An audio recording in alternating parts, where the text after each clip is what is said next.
بەنسبەت ئەو برایەوە کە پرسیاری کرد دەربارەی چۆن واز بێنی لە خۆی نهێنی یان چۆن خۆمان پارێزین لە خۆی نهێنی. لە ڕاستی ئەو خۆی نهێنی ئەواتە ینی ئینسان خۆی ڕاحەت کا بەدەست یان بە هەر شتێک. لە ڕاستی ئەمە کێشەیەکی گەورەیە لە ناو گەنجانە و پێویستە ئینسان ڕێنمایەکانی پێغەمبەری خوا صلی الله عليه وسلم وەربگرێ ئەویش کە ئەفەرمێ یا معشر الشباب من استطاع منكم الباءة فليتزوج. ئەی کۆمەڵی گەنجان هەر کەسێ لەیەوە توانای ژنهێنانی هەبوو باشن بێنێ. ئەی ئەگەر نەیبوو کەسێک نەیتوانی پێغەمبەری خوا صلی الله عليه وسلم فەرمێ فعليه بالصوم ئەوە با ڕۆژوو بگرێ. بەڕاستی ڕۆژوو زۆر گرنگە بۆ گەنج چونکە لە ڕۆژێکە کە ئینسان ها بەخەبەر لەوانەیە 16 ساعت بەخەبەر بێ ئەگەر تو ڕۆژوو بگری نزیکەی 12 ساعت زیاتر تۆ هایتە ڕۆژوو دوورەکەویتۆ لەو شتانە. ئەمە زۆر گرنگە. یعنی دوای ئەوە ئەمجا ئینسان هەوڵدا کاتی بەتاڵی نەبێ. خۆی زۆربەی جا شەیتان لە کاتە دەست بەتاڵەکانە دێ یەقەتەگرێ و تووشی ئەو شتانەتەکە جا ئینسان نەیە لە کاتی دەست بەتاڵی هەبێ. هەوڵدا فێری قورئان بێ و هەوڵدا خەڵفی قورئانکە. یعنی ڕێکخرا ماشەڵڵا ڕێکخراوی زۆرمان هەیە بۆ ئەو شتانە.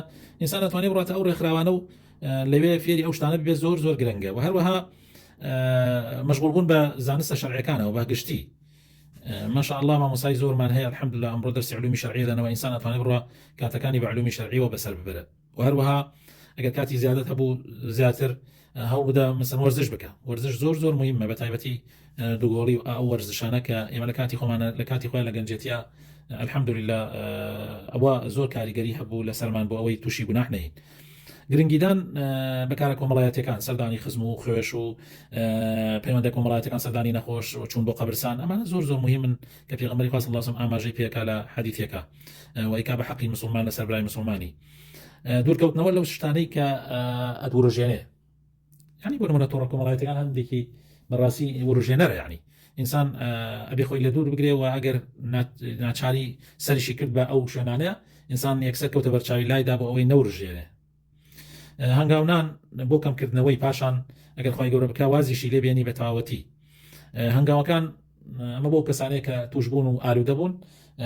برادێکمان هەبوو بۆ جگەرە ترکدا بڕیاریدا وتی من دوو پاکەتە خۆم دوو پاکەتی جگەرە کێشم یعنی 40 جگەرە لە ڕۆژەکە هەر هەفتەی یەک جگەری لێ کەمەکەمەوە ئیتر نە تەسیریشم تێکات و بەرەبەرایشتوانم وازی لێ بێرم بەکەمتر لە ساڵێ الحەمدولله توانی واز لە جگەرە کێشان بێنێ. ئەوش ڕێگایەکی باشە بۆ وازێنان لەو خوانە یان لەو شتانی کە ئینسان ئالوودەیە بێ هەر گوناحێک لە گوناحەکان ئینسان بە هەنگاو هەیە مسلمان وایە وەنە عەزمی بەقەوەتە یەکسەر سوێنی خوارد دەڵێ وازی لێ تێرێ بەڵام هەشە تۆزێ زەعیفە ئەتوانێت ڕێگای هەنگاو بگرێتە بەر. ئەویش شتێکی چاکە و داواکارم لەخوای پەروەردگار گەنجەکانمان لە هەموو خراپە گوناحێک پارێزێ. ئامین.